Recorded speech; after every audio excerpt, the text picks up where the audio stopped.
Value cannot be seen without education. So I need you to understand that for you to be able to show value, you are going to have to do some education. I'll give you an example. If I present to you this bottle and I'm selling this bottle to you and I say nothing about this bottle, it is very hard for you to see the value of this bottle, right? Because the value of this bottle will be predetermined by what you may already know about this bottle. If I do not educate you on this bottle, what it's made of, where it's from, the story behind it, it is not easy for you to see the value of this bottle, okay?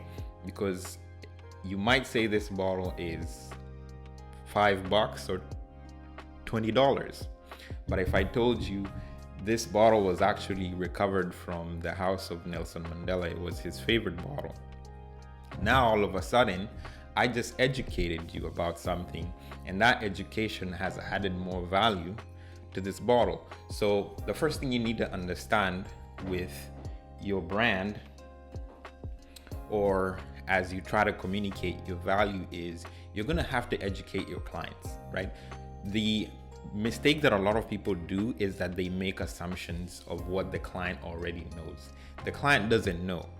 And if you want to know that this is true, you need to ask yourself, why is it necessary for every iPhone launch to have presentations?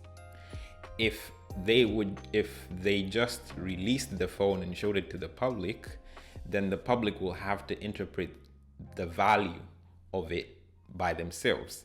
And most probably it's not going to be expensive if you leave it to the people to interpret the value. But what they do is they go through a presentation.